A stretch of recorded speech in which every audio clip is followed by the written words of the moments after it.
માનનીય વડાપ્રધાન નરેન્દ્રભાઈ મોદી સાહેબની દૂરંદર્શી અને દીર્ઘદ્રષ્ટિના હિસાબે ભારતમાં હાલમાં જે વિકાસની દરરોજે દરરોજ નવી ઊંચાઈ પકડાતી જાય છે, એમાં પણ આપણને જે મુખ્યમંત્રી પ્રાપ્ત થયા છે, વંદનીય મુખ્યમંત્રી છે. મુખ્યમંત્રીને આપણે કંઈ પણ બાબત ઇન્ફ્રાસ્ટ્રક્ચરમાં આપણે સમજાવીએ ને એટલે એ પૈસા આપવામાં કચાશ રાખતા નથી હોતા. ત્યારે આપણે સૌ કોઈ પણ વિષય મૂકી છીએ ને એટલે એ તરત ડન કરતા હોય છે. આપણે જ્યારે મેં કોઈ પણ વિષય મૂક્યા, મેં કીધું મને અમુક સ્ટેટ હાઈવે અહીં બનાવવામાં આવે ને તો બહુ મોટો ફાયદો થાય. તો કડિયાણા શિવપુર માતક રોડ હતો કે 72 કરોડના ખર્ચે બનાવીને તો વાંકાની કનેક્ટિવિટી આવે, તરત એમને ડન કીધું. મોરબી હળવદ હોય તો 200 કરોડનો રોડ આપ્યો. કુડા ટીકર હોય તો કીધું મારે આ રોડ મોટો કરવો છે, 72 કરોડ રૂપિયા આપ્યા. આપણા રોડ માટે 24 કરોડ રૂપિયા આપ્યા. કોઈ પણ રોડ માગીને ટીકર પલાસવા રોડ, તો કે ટીકર પલાસવાનો જો એક રોડ બની જાય ને તો આખી કનેક્ટિવિટી કચ્છની અને અમારી જોરદાર બની જાય. હમણાં નેશનલ હાઈવે 51 પણ કુડા ધાંગધ્રા વઢવાણ અને લીમડી નેશનલ હાઈવે 51 પણ આપણો ટેન્ડરિંગમાં છે અને એ ટૂંક સમયમાં એનું કામ ચાલુ થશે. આપણો કોંઢવાળો બ્રિજ 20 કરોડના ખર્ચે આપણે મંજૂર કરાયો. હમણાં દિઘડિયાનો બ્રિજ 28 કરોડના ખર્ચે આપણે મંજૂર કરાયો. સ્ટેટ હાઈવે હોય એ આજના યુગમાં વરસાદ આવે અને 24 કલાક 48 કલાક બંધ રહે ને એ કોઈ કાળે ન પહોંચાય. એવા કેટલાય બધા રોડો આપણે અત્યારે મંજૂર કરાય છે, કેટલાય આપણા પાઇપલાઇનમાં છે. એવું ને એવું આપણે ધાંગધ્રા કોઈન્ટ સરા અને સરાથી આગામી દિવસોમાં આપણે માટીલ ચોકડી સુધીની કનેક્ટિવિટી કરાવી છે. એવું ને એવું હળવદ સરા થઈ અને થાન ચોટીલા આને પણ આપણે 4 ટ્રેક કરાવી છે. કહેવાનો મતલબ ધાંગધ્રાના સરાઉન્ડિંગમાં ઇન્ફ્રાસ્ટ્રક્ચરમાં સરકારની દ્રષ્ટિએ કંઈ નહીં ઘટે. પાણીની વાત હોય તો વઢવાણ મૂળી ધાંગધ્રાના 44 ગામો, હળવદના 11 ગામો, એને પણ સૌની યોજનાથી આપણે પાણી જ્યાં નથી પહોંચતું ત્યાં પહોંચાડવાનું કામ, કેનાલના મિસિંગ લિંકોના કામ, આ તમામ બાબતો પીજીવીસીએલમાં પણ જે તારો બદલાવાથી લઈ અને અમુક સેન્ટરોમાં અંડરગ્રાઉન્ડિંગ કરવું, એટલે કે આખું કેવી રીતે ઇન્ફ્રાસ્ટ્રક્ચરની દ્રષ્ટિએ ડાયનામિક બને ને આ પ્રકારના કામો સરકારમાંથી આપણે વધુમાં વધુ લાવી રહ્યા છીએ. સરકાર ઉદારતાથી આપણને આપી રહી છે. પણ જે વિકસિત ગુજરાત વિકસિત ભારતની કલ્પના છે ને એ ખાલી ઇન્ફ્રાસ્ટ્રક્ચરથી વિકસિત ગુજરાત વિકસિત ભારત નહીં બને. વિકસિત ગુજરાત વિકસિત ભારત બનાવવું છે તો આપણા બધા વચ્ચે બંધુત્વનો ભાવ, આત્મીયતાનો ભાવ, મિત્રતાનો ભાવ થશે ને તો અને તો જ આપણી ઉન્નતિ થશે. એક માણસનો રૂપિયો 10 રૂપિયામાં ચાલે ને એક માણસનો રૂપિયો 10 થઈ જતું હોય તો રૂપિયો 10 રૂપિયામાં કોનો ચાલે, રૂપિયો 10 કોનો થાય? તો કે જે ગામમાં સંપ હોય, જે ગામમાં પ્રેમ હોય, જે ગામમાં આત્મીયતા હોય ને એના જમીનોના ભાવ વધી જતા હોય છે, એની આર્થિક ઉન્નતિ થતી હોય છે. અને જે ગામમાં સંપ ન હોય, જે ગામમાં પોલિટિક્સ હોય, જે ગામમાં ખટપટ હોય, જે ગામમાં ઝઘડા હોય, એનો રૂપિયો રહ્યો ને 10 થઈ જતું હોય. એવા તમે કેટલાય ગામો જોતા હશો કે જે ગામમાં કજિયા હોય ને ત્યાં ખેતીની જમીનોના ભાવ નીચા થઈ જતા હોય છે. અને જે ગામમાં સંપ હોય ને આર્થિક ઉન્નતિ હોય એ ગામોના જમીનના ભાવ વધી જતા હોય છે. એવા કેટલાય બધા તમે ગામો જુઓ, કેટલાય બધા તાલુકા જુઓ, એવા કેટલાય બધા જિલ્લા જુઓ, એવા કેટલાય બધા મહાનગર જુઓ. આજે મુંબઈ અને કલકત્તા એક સમય આગળ હતું પણ કલકત્તા એ સંઘર્ષમાં ગયો અને મુંબઈ સર્જનમાં ગયો તો મુંબઈ આજે બહુ આગળ નીકળી ગયું. એવા દુનિયાની પણ હું વાત કરું ને તો જાપાન 1947માં આપણા બધા કરતાં પછાત હતું, પણ 1947ના જાપાનના આગેવાનોએ નક્કી કર્યું કે જાપાનને આપણે સશક્ત કરશું અને એને માતા બહેનો યુવાનો દરેકનો સર્વાંગી વિકાસ કરવા માટે શિક્ષણથી લઈ બધા ક્ષેત્રમાં બદલાવ લાવ્યો. 1947માં જે પાયમાલ થઈ ગયેલું જાપાન રહ્યું ને એ સોની, પેનાસોનિક, હિટાચી, કોરિયા આવી કંપની બનાવીને જાપાન રહ્યું ને વિશ્વમાં છવાઈ ગયું. એમાંથી પ્રેરણા લઈને સાઉથ કોરિયા, એટલે ગુજરાત કરતાં 1965માં આપણા કરતાં પણ ગરીબ હતું, આપણા કરતાં પણ પછાત હતું, એમને પણ દીકરીઓને ભણાવતા નહોતા, પણ 1965માં એમને પણ વિકસિત થવાનું નક્કી કર્યું અને 1965 પછી એમને પ્રગતિ કર્યું. આજે એ 2 ટ્રિલિયન સાથે આખા વિશ્વમાં સાઉથ કોરિયા, કિયા, હોન્ડાઈ, સેમસંગ, એલજી આવી વૈશ્વિક કંપની આપી અને સાઉથ કોરિયા પણ વિશ્વમાં છવાઈ ગયું.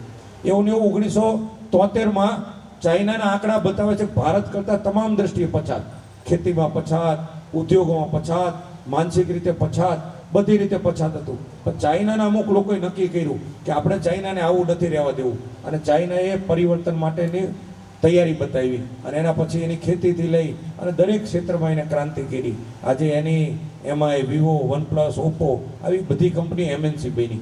એવી રીતે આપણા દેશો પણ 2001 સુધી ગુજરાત રહ્યું ને એક વિઝન વગર હાલતું હતું. માનનીય વડાપ્રધાન નરેન્દ્રભાઈ મોદી સાહેબ ગુજરાતના મુખ્યમંત્રી બન્યા એ સમયે ગુજરાતમાં અનેક સમસ્યા હતી. ગુજરાતમાં ભૂકંપ આવ્યો હતો અને 2002માં કોમી રમખાણ થયું. કોમી રમખાણ થાય એટલે વિશ્વમાં આપણી ઇમેજ, આપણી શાખને એક ધક્કો પહોંચે.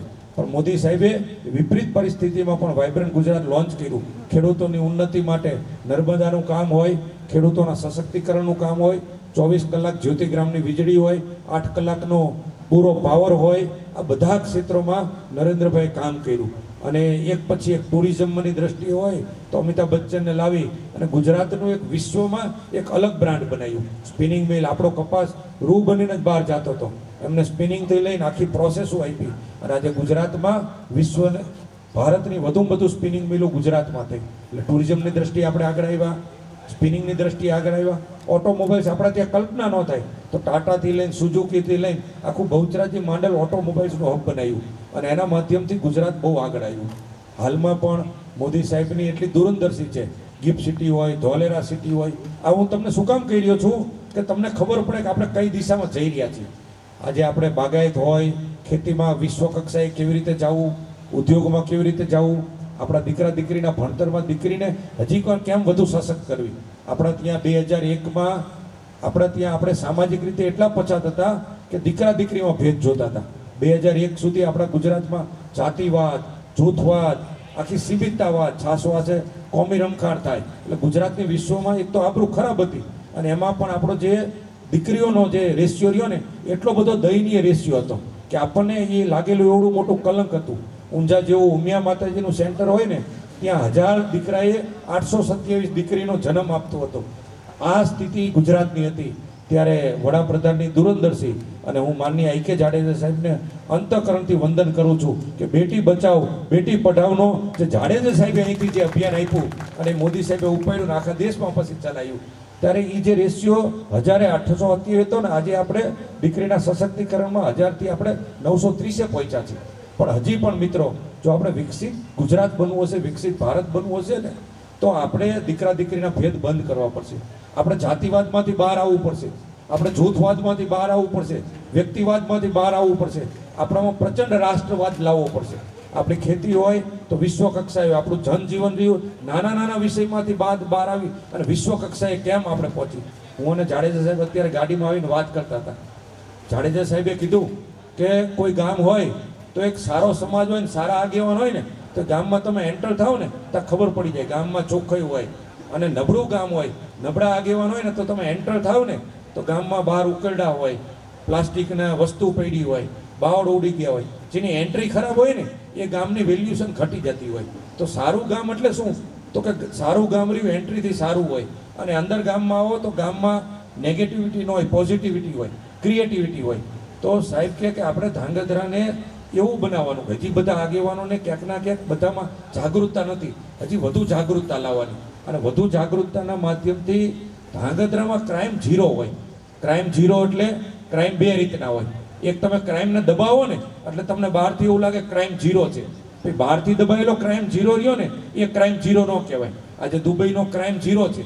દુબઈનો ક્રાઇમ શું કામ ઝીરો છે તો કે દુબઈમાં કાયદા એટલા સ્ટ્રોંગ છે કે કોઈ માણસ ત્યાં ગુનો કરે ને તો એના ઉપર એટલી મોટી આકરી સજા કરવામાં આવતી હોય છે. એટલે આકરી સજાના હોવાના હિસાબે ત્યાં ક્રાઇમ એને મનમાં વિચાર આવે પણ ક્રાઇમને દબાવે. અને ક્રાઇમ ઝીરો થવું એટલે શું ખબર કે તમને કંઈ જોયું અને તમને અંદરથી દુર્ભાવનો આવ્યો ને એ ક્રાઇમ ઝીરો કહેવાય. આજે આપણે પાણીની પાઇપલાઇન નીકળતી હોય, આજે રેલવેની કોઈ વસ્તુ નીકળતી હોય અને રેલવેનો કાયદો એટલો કડક હોય ને તો રેલવેની કોઈ વસ્તુ ચોરી કરવાનો વિચાર ન કરે. આ ચોરી કરવાનો વિચાર શું કામ નથી કરતા તો કે રેલવેનો કાયદો કડક છે. રેલવેનો કાયદો કડક હોવાથી આપણે ચોરી નથી કરતા, એનાથી આપણો રાષ્ટ્રવાદ જાગ્યો ન કહેવાય.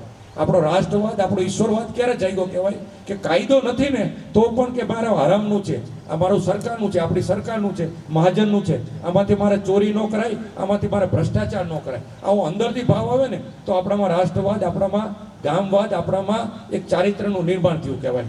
એવું જ આપણે ગુજરાત સરકારની પાણીની પાઇપલાઇન હોય તો એ પાઇપલાઇનમાંથી જો આપણે પીવાના પાણીમાંથી આપણે ચોરી કરી અને આપણે સિંચાઈનું પાણી આપણે વાપરીને તો કાયદો કદાચ આપણને એક લેવલ પછી જતું કરે પણ આપણે ઈશ્વરના દરબારમાં આપણે ગુનેગાર બની જઈએ. ઈશ્વરના દરબારમાં કેવી રીતે ગુનેગાર હોય?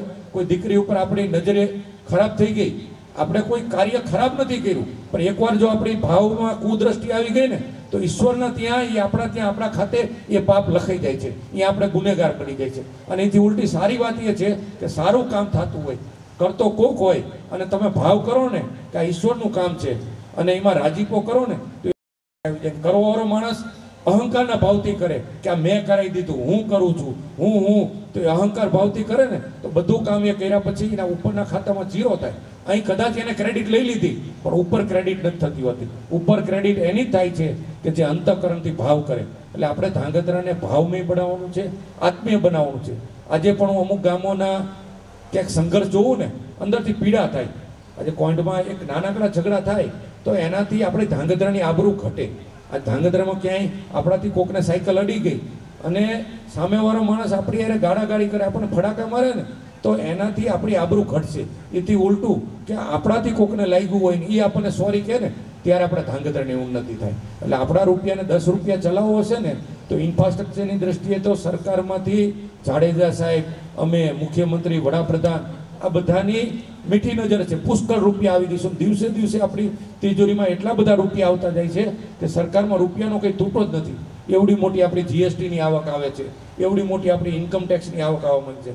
દેશનું એવડું મોટું સશક્તિકરણ થયું છે, રાજ્યનું પણ એવડું મોટું સશક્તિકરણ થયું છે. એવા સેમી કન્ડક્ટરથી લઈ અને ઈસરોના જે સ્પેસના ઉદ્યોગો આવી રહ્યા છે, એટલા ઉદ્યોગો આવી રહ્યા છે, એવી આપણી ખેતી સુધરી રહી છે. એવું આખું પરિવર્તન આવતું જાય છે. દિવસે દિવસે આપણી તિજોરી ભરાતી જશે. એટલે ઇન્ફ્રાસ્ટ્રક્ચરમાં હજી જે પૈસા આવે છે ને આના કરતાં પણ અનેક ગણા પૈસા આવવાના છે. પણ ઇન્ફ્રાસ્ટ્રક્ચર બનાવવાથી આપણે આગળ નહીં આવી શકીએ. આપણે જો ખરેખર ઉન્નતિ કરવી હોય તો આપણે પોતાનામાં વિકાસ કરવો પડશે.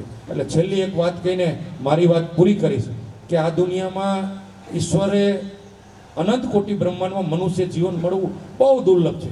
દેવતા પણ તરસી જાય કે મને આ જીવન મળે. આ જીવન આપણને પ્રાપ્ત થયું છે. આ જીવનનો ઉપયોગ શું હોઈ શકે?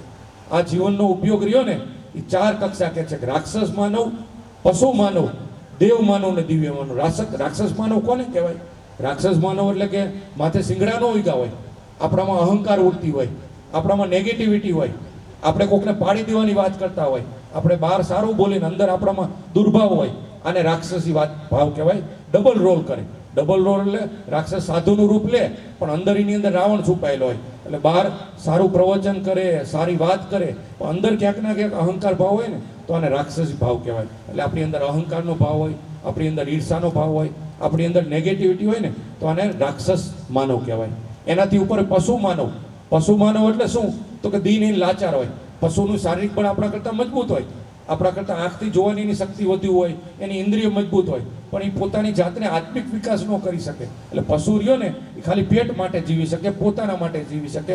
એટલે આવા માનવોને પશુ માનવ કહેવાય, જે દીનહીન લાચાર હોય. એ કે હું શું કરી શકું, મારી મર્યાદા છે એવું કહી દે ને એ પશુ માનવ છે. એનાથી આગળ દેવ માનવ હોય, દિવ્ય માનવ, જે ધીર વીર ઉદાર હોય, પ્રેમાળ, કરુણા, કૃપાળુ, કલ્યાણકારી, મંગળકારી હોય. એટલે દેવ માનવ, દિવ્ય માનવ શું કરે?